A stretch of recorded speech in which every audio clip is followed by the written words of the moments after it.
When left unchecked, the detestable men amongst soldiers of war can lay waste to the lands and people they are supposed to protect. Not all soldiers are evil, but there are some who find joy in the worst of acts. In A Song of Ice and Fire, that man is Ser Gregor Clegane, known across the realm as the Mountain That Rides, or simply the Mountain. Ser Gregor is also infamous for committing horrific acts wherever he goes. Since before the inception of the War of the Five Kings, the Mountain has plagued Westeros with his deeds, and appears to most common men and even polished knights as an immovable object. Hello everyone, and welcome back to Exploring Fiction. That theory about Ser Gregor Clegane is tested quite often, but the Mountain rarely seems to falter. So who exactly is Gregor Clegane, and why is he such an interesting character? Let's explore. The Mountain was born Gregor of House Clegane in the year 265 or 266 AC to unnamed parents. Even from an early age, the temper and aggression for which Gregor became known was present. At only 11 years old, Gregor held the face of his own younger brother Sandor in a blazing brazier as punishment for playing with his toy. The Clegane family covered up the incident, but for those who knew the truth, it was evident Gregor was nearer to monster than man. Only 4 years later, Prince Rhaegar Targaryen knighted Gregor in preparation for the tourney at Harrenhal, officially making him Ser Gregor Clegane. As he matured into full adulthood, Ser Gregor Clegane became a sight to behold. Approximately 8 feet tall, 420 pounds, and with a voice like breaking stone, the Mountain was quite the spectacle. Most of his body weight was muscle, lending him superhuman strength that he put to use wielding a 6-foot, two-handed sword with one hand while wearing the heaviest, yet plainest, armor in existence. Adorned with a plate helm atop his head, with a stone fist at its peak, Gregor had no trouble slicing enemies in half with a single strike of his sword, making him a terrifying foe on the field of battle.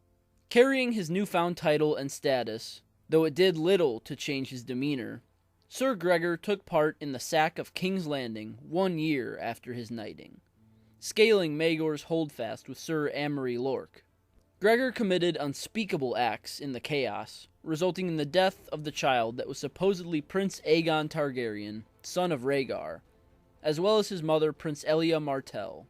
Lord Tywin Lannister used these murders as evidence of his own loyalty, as well as that of his house, to Robert's rebellion. But Ser Gregor required no such recognition. The murders, though his most heinous acts, were hardly his only crimes. Rumors of kinslaying ran abound wherever whispers of the Mountain surfaced, as many claimed he killed his own father, sister, and first 2 wives. To believe these savage tales, one had only to gaze upon his keep, a horrific, dark place where servants were known to disappear at random. The day Gregor inherited the land and claims of House Clegane, his own brother Sandor pledged himself to House Lannister. Gregor kept to himself aside from battles and tourneys, but his squires noted that he required vast amounts of milk of the poppy to fend off ravaging headaches, though this issue hardly stopped the Mountain in his grisly work on the battlefield. The Mountain is first introduced in A Game of Thrones, the opening novel in A Song of Ice and Fire, where he participates in the tourney held in honor of Lord Eddard Stark becoming the King's Hand. In the competition, he slays Sir Hugh of the Vale, driving his lance through the young knight's throat. While it appears an accident on the surface, Sandor Clegane surmises that his brother saw an opening in the boy's armor and exploited it. Next, Ser Gregor defeats Sir Balon Swan, propelling him to the championship round against Sir Loras Tyrell, the Knight of Flowers. Gregor is ultimately defeated, his stallion upset by Loras's mare in heat. Blaming his steed, Gregor beheads the beast and turns on Sir Loras next, who's only saved by the interference of Gregor's own brother, the Hound. At the behest of the king, the brothers stifle their quarrel, though not without reluctance. While the revelry of the celebration only begins to die down, Ser Gregor is already retreating back to his keep with a handful of his men. They only stop to raid an alehouse and take advantage of the owner's young daughter before they continue on their way. The Mountain is granted little time to brood in his grim fortress, however, as he is soon called upon by his Bannerlord. Lord Tywin Lannister instructs him to lead raids across the Riverlands while flying no banners in an attempt to draw out their enemies into the open. All this is in retaliation for the capture of Tyrion Lannister at the hands of Catelyn Stark, though Ser Gregor hardly needs the details to carry out such a tempting and contemptuous task. While Lord Eddard Stark sits idle and injured in King's Landing, he sends Lord Beric Dondarrion with a plethora of men out into the field to bring down the Mountain. Ser Gregor continues his foul crusade in the Riverlands, while the political landscape in the capital changes drastically. King Robert dies from his hunting wounds, his son Joffrey comes to power, and Lord Eddard is thrown in prison. Opposition finally presents itself, however, as Lord Beric Dondarrion and his band clash with the Mountain's own, in what becomes known as the Battle at the Mummer's Ford. Ser Gregor seemingly mortally wounds Lord Beric and sends his forces scrambling, and the Mountain leads what is left of his own party on to raid Pink Maiden and Stonehenge. Satisfied with his work, Ser Gregor Clegane returns to his Bannerlord's side and commands the left flank in the Battle of the Green Fork against Robb Stark and the Northmen. Gregor's horse is killed in the heat of battle, but the Mountain remains unharmed and in the fight. After the battle, Gregor sits on Lord Tywin's war council and learns of Ser Jaime Lannister's capture. Seething and plotting, Tywin retreats to Harrenhal, but bids Ser Gregor, along with a few others, to take 300 men and renew their assault on and across the Riverlands. In A Clash of Kings, Ser Gregor Clegane takes the aforementioned task to heart. During the timeline of the second book, Ser Gregor bathes the countryside in chaos, sacking Castle Derry, burning villages, and capturing low-born townsfolk. Though unknown to the Mountain, Arya Stark is captured by his men, and witnesses for herself their barbaric tortures and practices. She even witnesses Gregor behead a peasant girl for fighting back against his men for taking advantage of her, prompting the Stark girl to add the Mountain to the ever-growing list of names she whispers as her prayers in the dead of night. With Arya and the rest of the captives in tow, Gregor and his men make for Harrenhal. While the prisoners are made to become servants, the Mountain rides back into the field, battling and raiding in opposition to the Brotherhood without banners. Finally called upon for a formal battle, Ser Gregor returns to the host of Lord Tywin Lannister at the Battle of the Fords, suffering a setback and retreat at the hands of Lord Edmure Tully. Though surely humiliated with the rare loss, the Mountain lies in wait of his next task, handed down by Lord Tywin. Ser Gregor continues in much the same way in A Storm of Swords. As Lord Randall Tarley defeats a host of Northmen in Duskendale, the Mountain is there to cut off their retreat on the King's Road, capturing Robert Glover. His next move in harrying the armies of the North is to tail Lord Roose Bolton's army, and in doing so slaughters even more men and seizes even more prisoners. All that appears quite moot, however, when King in the North Robb Stark and his mother Catelyn are viciously murdered at the Red Wedding. The Northmen are fractured and broken, and Ser Gregor is free to seize the Ruby Ford for good. Not one to wait or celebrate for even a moment, Lord Tywin commands the Mountain to retake Harrenhal and put it to the sword. Ser Gregor complies, and with a bit of help from a spurned cook inside the gates, storms the Black Fortress with his men. They spare only a few lives, but savor in the killing of Vargo Hoat, the goat and former occupant of Harrenhal. Severing his limbs, the Mountain's men cook Vargo's body parts and serve them to him on a platter, bringing a gruesome end to a detestable individual. Meanwhile, Prince Oberyn Martell, the Red Viper of Dorne, arrives to claim his kingdom's seat on the High Council in the stead of his older brother Prince Doran. Oberyn has a hidden motive, however. When Tyrion Lannister served as Hand of the King, he promised the Dornishmen justice for the murder of their beloved Elia Martell and her children during the climax of Robert's rebellion.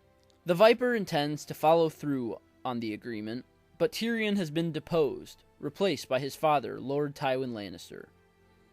And Tywin has no such plans to grant Prince Oberyn his vengeance.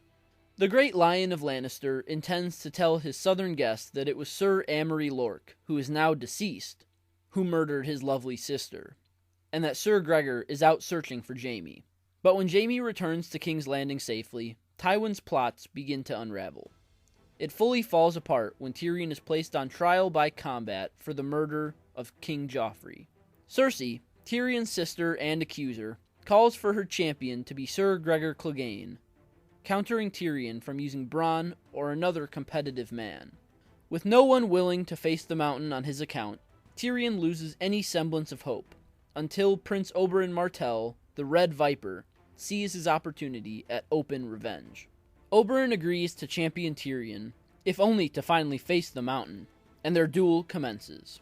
While the Viper requires only a spear, Ser Gregor dons his usual greatsword, oaken shield, and staggeringly heavy plate armor.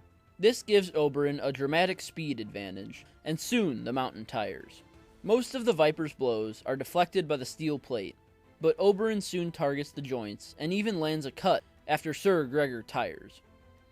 The Mountain kills an innocent stable boy in a fit of rage, and the Viper continues to pepper him with seemingly minor wounds. Eventually, Ser Gregor closes in on his prey and grabs Oberyn. Ser Gregor screams both to the Viper and to the masses that he did indeed kill Princess Elia and her children, and then proceeds to pummel Prince Oberyn's face, killing him. Soon after the duel, Ser Gregor's wounds begin to fester, and given the Viper's reputation, it is determined that his injuries have been infected with poison. Lord Tywin, flustered at his lapdog's rash declaration of murder, plans to execute Ser Gregor so as to convince the Dornishmen not to desert him for King Stannis Baratheon. But first, the Mountain must heal from the poison. Tywin sets Grand Maester Pycelle to the task, but the feeble healer fails in his efforts, leaving the Mountain to stew in agony. In A Feast for Crows, the Mountain's condition only grows worse. The body of Ser Gregor, harried even more by the venom, breaks down. His blood flows black, killing any leech that feeds upon it. His urine contains more pus than natural fluid, and his very torso rots away. As Ser Gregor's screams haunt the population of the Red Keep, Qyburn surmises that manticore and magic were mixed for the special serum flowing through the veins of the Mountain. That, along with the man's size, explain how he yet clings to life. Though Cersei suggests an end to Gregor's misery at the hands of Ilyn Payne, Qyburn persuades her into handing the Mountain to him for study. The disgraced Maester secrets the rotting Mountain away to the dungeons below the Red Keep, and Cersei informs the small council Ser Gregor has tragically succumbed to his wounds, and that his skull will be shipped to Dorne as recompense for his past sins. However, there are rumors and signs that all is not as it seems. Qyburn requests female prisoners of Cersei, and explains to her that he is building an unbeatable champion. Equally as suspicious, he commissions for a suit of plate armor to be made that is too large and heavy for any mortal man to bear. Still, the obligation is fulfilled, and Qyburn toils away in the dungeons. A Dance with Dragons sees the fruition of the corrupted Maester's labor. But first, the Mountain's skull is served on a platter to the Dornishmen, transported to Sunspear by Sir Balon Swan. Prince Doran, Princess Arianne, and the eldest three Sand Snakes study their new possession, suspicious of its authenticity. They realize the skull is large enough to be Gregor's, and that if the poison did pierce his skin, he certainly couldn't have survived. Back in King's Landing, Cersei stumbles ignorantly to her doom, but she still has some sway as the Queen Regent. Learning of Kingsguard member Sir Aerys Oakheart's death defending Myrcella in Dorne, Cersei realizes she can yet save herself with Qyburn's help. She orders the vacant white cloak be brought to her Maester crony, and during her walk of atonement through the city, Qyburn reveals the newest member of the Kingsguard, Sir Robert Strong. Sir Strong is a knight who stands 8 feet tall in his shining white armor, the same armor whose maker named no mortal fit to wear. His fellow White Cloaks find him eerie, as he appears not to eat, sleep, drink, relieve himself, or even speak. Qyburn claims that Sir Robert Strong has taken an oath of silence until Cersei is found innocent, but darker thoughts ruminate in the minds of those who pay attention.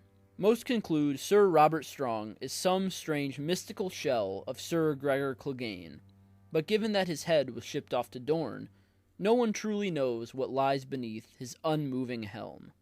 Though the mountain is not quite invincible, he appears as an immovable object to most men of normal size and valor across the Seven Kingdoms.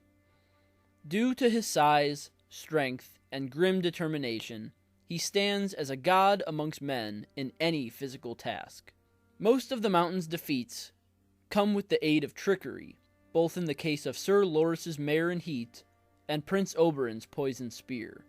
But when left to true mortal devices, no man could deny his will. Ser Gregor terrorized the countryside, killed and violated innocents, and pillaged villages, all because he was bade to do so by a higher power. The mountain budges only for those who hold authority over him, such as the king or his bannerlord, but to no one else. Even in death, silent and headless as Sir Robert Strong, Ser Gregor stands above even the largest lords of Westeros, only waiting for his next cruel orders. He is an insurmountable opponent in any regular circumstances. When news of the mountain's death reached the ears of the low-born folk in Westeros, meager celebrations broke out across the land. For although he was just a man, Ser Gregor Clegane signified more than that to those who had the misfortune of crossing paths with him. To any sane, normal man, he was a force of hellish nature. Not only did he carry a vile temperament, but the physical prowess and confidence to match it. Ser Gregor existed not just as a mortal, but as a primordial force. Even when the light of life was snuffed from his very body, he carried on in his wicked ways. Ser Gregor Clegane was an immovable object. So, that's all for this video. Leave a comment with your thoughts, I'd love to hear them. Leave a like if you enjoyed, and subscribe if you're new here, I'd love to have you. Check out my website, russellawellsauthor.com, for exclusive fiction and more, and be sure to subscribe to my mailing list for free exclusive content. The links for both of those things will be found in the description below. And, like always, I will see you next time.